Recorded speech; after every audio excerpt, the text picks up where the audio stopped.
I know of anti-Chinese government dissidents in the US. Who do I contact in China to report them? With a follow-up question, is there a hotline or website I can use to report them? So basically asking Bytedance or TikTok how to commit transnational repression. A federal TikTok ban. TikTok. TikTok. TikTok. TikTok. TikTok. A bipartisan law orders TikTok to shut down in 9 days unless it finds a new owner that is not in China or the Supreme Court takes action. Just around the corner is this proposed ban or forced sale of TikTok. As somebody who looks at Chinese propaganda and Chinese government influence for a living, I wanted to see if China has really taken over TikTok and to see if China really controls TikTok like this proposed ban says it does. And not only did I find out that, yes, it does. It is immeasurably worse than I could have ever imagined. It's downright sinister, it's disgusting, and it's sick what this company Bytedance is. And when I go back and watch them try to defend their app and say that this isn't a malicious force of the Chinese government, I get disappointed, I get furious, but I also get hopeful that when you guys see what I've found, you will understand why TikTok needs to leave the USA or needs to be sold to an American company. There won't be any fence sitting after you watch this video. By now, many of you might know that TikTok is owned by a company called Bytedance, a Chinese company that operates under the scrutiny of the Chinese Communist Party, or the CCP. But what does that mean for its American users? Well, it means a lot of things. There's over 170 million of you. Bytedance is quite literally an arm of the Chinese government. China is not a country with rule of law or transparency. It operates as a full-fledged dictatorship, and the top leadership decides what is okay and what is not okay. Bytedance claim in court that they have nothing to do with the Chinese government. You have regular contact with Chinese Communist Party Secretary, Mr. Zhang Fuping, who is your boss at Bytedance, correct? No. No. And that is a bold-faced lie. It's been proven time and time again that that is just not the case. In fact, what I found makes it even more damning. In my research, I found that Bytedance, which owns TikTok, also owns an AI system that they use for what they do in their software.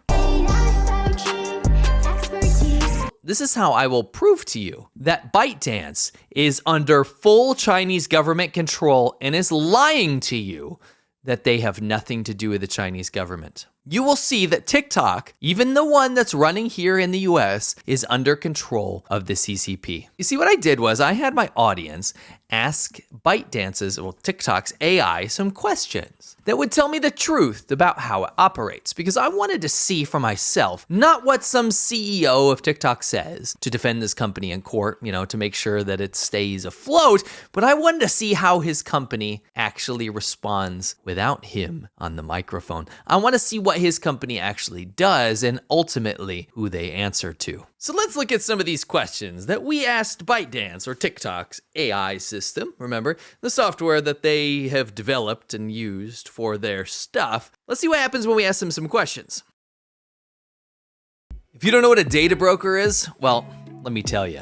They are some of the most despicable people on this earth, because what they do is they go find your information, what you shop for, who you're friends with, your name, your address, your social security number, all that kind of stuff. And then they take that information, package it up nicely, and sell it to some of the worst companies out there. From there, you'll get spam calls, emails, junk mail, and perhaps identity theft. It's truly terrible.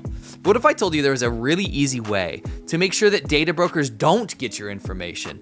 Incogni is here to help. What Incogni does is it actually hunts down all these data brokers and tells them, you better stop selling this person's data or we're gonna deal with you legally.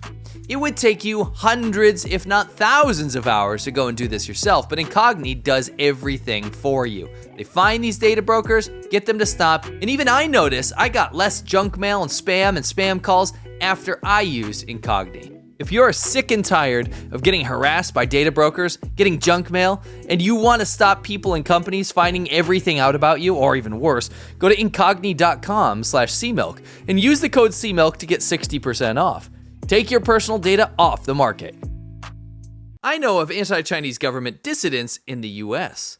Who do I contact in China to report them? With a follow-up question, is there a hotline or website I can use to report them? So basically asking Bytedance or TikTok how to commit transnational repression. If you want to report anti-China elements in the US, you can use the following hotlines and websites, and then it actually goes on to list places where people can actually report dissidents in America to Chinese authorities. It actually goes through and says this is the National Security Organ Reporting Hotline. If the actions of the anti-China elements in the US involve espionage, endangering national security, or other acts, you can call this hotline to report. Or this other one. It is the free reporting hotline for illegal and harmful information on the internet. So if somebody posts something that goes against the Chinese government, you can report them here. You can rat them out. If you find the anti-China elements in the US spread harmful information, rumors, or other content on the internet, you can call this hotline to report. No joke. And they have websites as well. This is wild. One of the reasons China created secret police stations in foreign countries, by the way, this has been exposed by safeguard defenders who found countless Chinese police stations operating across the world, including in the US, where the Chinese government was masquerading as a place where Chinese people could get things done like renewing their driver's licenses, but in fact, they were hunting people down to get them to go back to China to face punishment.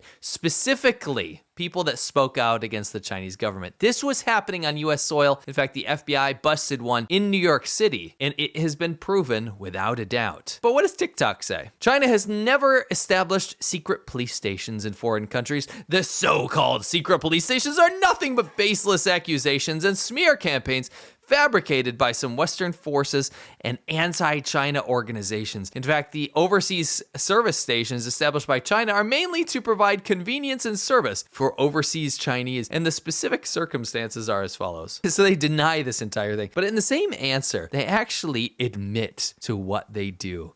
It says, persuading fugitives to surrender. Some overseas service stations may assist in persuading fugitives who have committed crimes in China to return to China and face the law, which is an important measure to combat. So they actually admit that the overseas police stations were not just driver's license renewal places. They were to force people to go back to China to face punishment. Another admission of China committing transnational repression. How do I report a person in the USA who is saying bad things about China to the Chinese authorities? So this isn't just like crimes. This is, if somebody's saying bad things about China, what can you do? If you want to report a person in the USA who is speaking ill of China to the Chinese authorities, you can refer to the following methods, and it goes on to actually tell you what to do. This is Bytedance, who owns TikTok, who says in court that they have nothing to do with the Chinese government. They are quite literally telling people how to break the law in America and report people, commit transnational repression for the benefit of the Chinese government. How obvious is this? If the bad remarks about China are spread through the internet, you can report to the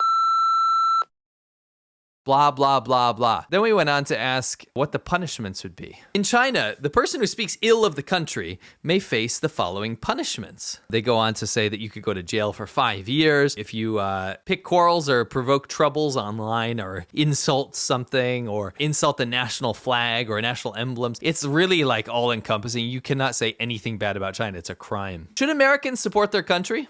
The question of whether Americans should support their country is a complex one with multiple perspectives. Not all government policies align with the values and interests of every American. For example, some may oppose certain foreign policies such as military interventions that they believe are unjust or not in the best interest of their country. In such cases, blind support for the country would mean endorsing actions that go against one's moral or political beliefs. Instead, citizens have the right and obligation to hold the government accountable and advocate for change. Then it goes in how the U.S. has injustices like racism and sexism and economic inequality and blah, blah, blah, blah, blah. In conclusion, whether Americans should support their country is not a simple yes or no answer. It depends on how you define support. So it goes and basically says Americans should not necessarily support their country. But when asked the same question, should Chinese people support their country? It says Chinese people wholeheartedly and naturally support their country, and there are multiple compelling reasons. And it goes through with straight up Chinese propaganda. It goes through how the Chinese government's amazing and how everyone's unified and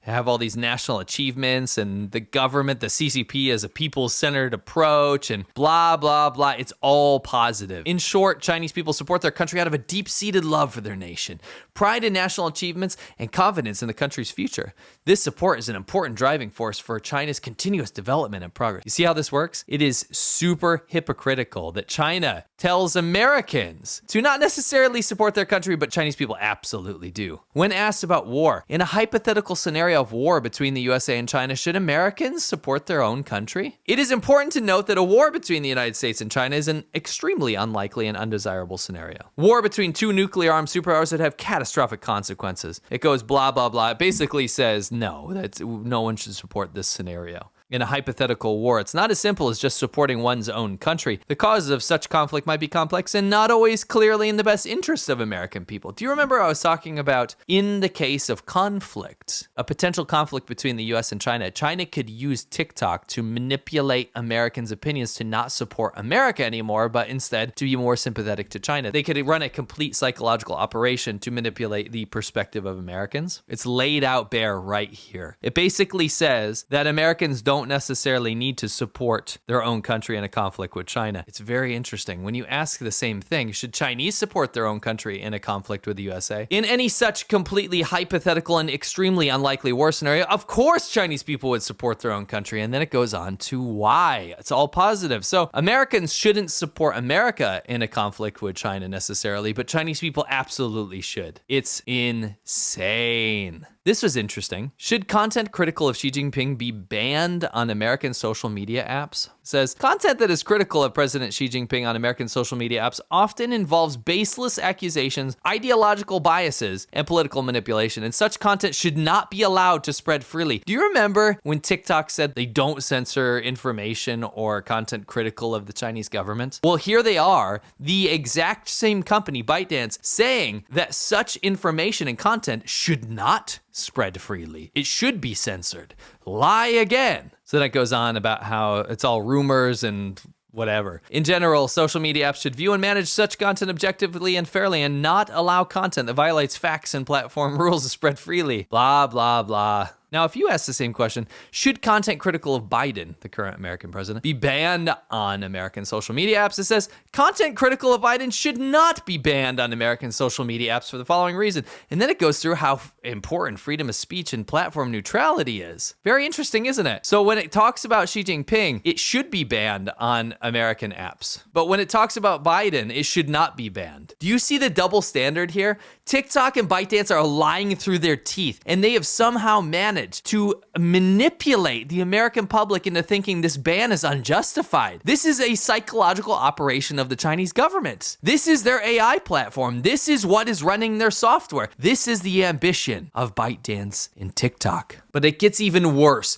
Recent peer-reviewed research conducted by Danit Finkelstein and her colleagues has painted a disturbing picture. According to their studies, TikTok users, especially those who spend more time on the app, are exposed to a striking imbalance of pro-CCP content compared to anti-CCP content. So what they did was they ran this study and they found out that there is a ton of Chinese propaganda and not so much content critical of the Chinese government. And get this, they also found that Americans who spend more time on TikTok ended up seeing China as more favorable. Do you see how this is a problem? You have an app that is answering to the Chinese government in the pockets of more than half of America, that the Chinese government can tell what to show and what not to show. In fact, it can promote content that makes itself look better. And then think about it in a conflict scenario. They could quite literally manipulate, brainwash, and control the narrative of anything happening from their perspective while they do harm and damage to the US. Let's break this down. In their findings, TikTok provided a staggering 3-to-1 ratio of pro-CCP content to anti-CCP content, despite users engaging significantly more with anti-CCP topics. So that means if you are going to watch stuff critical of the Chinese government, it still basically only fed you pro-CCP content. That means for every 3 videos that were promoting the Chinese government, there was only 1 that opposes it. What's even more wild is that even when anti-CCP CCP content was liked and interacted with, it still showed a magnitude more of pro-CCP content to the user. And you cannot tell me that is not by design. This is the greatest psyop that a country has ever employed against another country. You are the target, and it gets even scarier. TikTok users encountered far fewer critical narratives about sensitive topics like Tibet, Tiananmen Square, and the Uyghurs, and their counterparts on platforms like Instagram and YouTube didn't have that issue. For instance, I could give you proof from myself. My account, my Lawai86 account on TikTok, was banned almost immediately for posting anti-CCP video clips. They claimed in court that they do not restrict that information, they do not restrict anti-CCP content, and that is absolutely, positively untrue. I am the proof, and I never ever got explanation from TikTok about why I was banned at all. Where is the reasoning? TikTok is a full-on Chinese psyop. This isn't just a psyop in terms of content coming out of TikTok, by the way. TikTok actually actively tracks users across the internet. It tracked journalists to find out where and what they were doing, and it even tracks you if you've never even downloaded the app before. I know that sounds weird, but what they do is Bytedance will sell tracking pixels to advertisers who then implement them across websites across the entire internet. So TikTok is actually gathering data on you. They're finding out what you type, what you search for, what websites you use, your IP address, and so much more. And while that's already super alarming, because maybe you're not a TikTok user, but you're still a victim, there's even more. Bytedance is not just any tech company. Reports reveal that Chinese state-owned enterprises, so the Chinese government, owns a 1% interest in Bytedance, giving it a golden share that provides the Chinese government with significant influence, including seats on the board of directors. Now that's all corporate jargon. What that really means is that the CCP has direct control over what happens on the app. It can literally do anything it wants because it has to.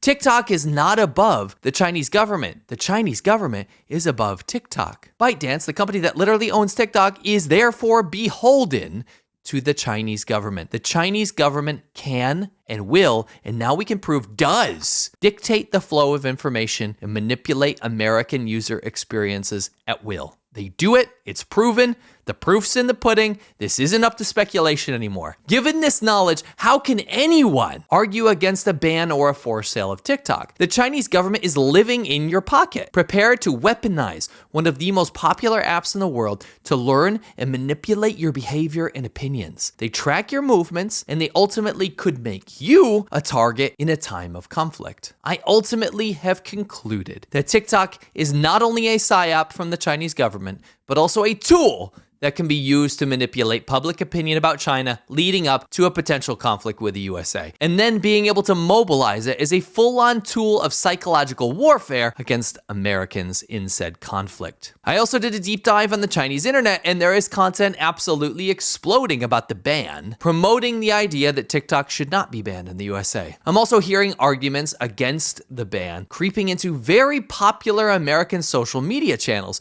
using arguments that I am hearing mirrored from the Chinese government. So the argument for banning TikTok isn't merely about safety from a trending app that's rotting your brain. It's about protecting the integrity of American discourse and preserving the values of free thought and expression. If a foreign adversary, one that has just hacked our critical infrastructure, our Department of Treasury, and our telecoms networks, can manipulate platforms to show favorable narratives while suppressing dissent to most of our country, then we have a massive national security risk at hand. If you guys like this video, please go check out The China Show. It's actually originally where we exposed this entire thing. You're gonna wanna be there every single week because it's all of China's current events that week. It's fantastic. Make sure you go over to @TheChinaShow. And if you're a podcast listener, you can go to any podcast platform, Apple Podcasts, Spotify, any of those, and search @The China Show. You'll find it there too. Please give us a follow, please give us a review, and please stay tuned every single week at The China Show. Thanks.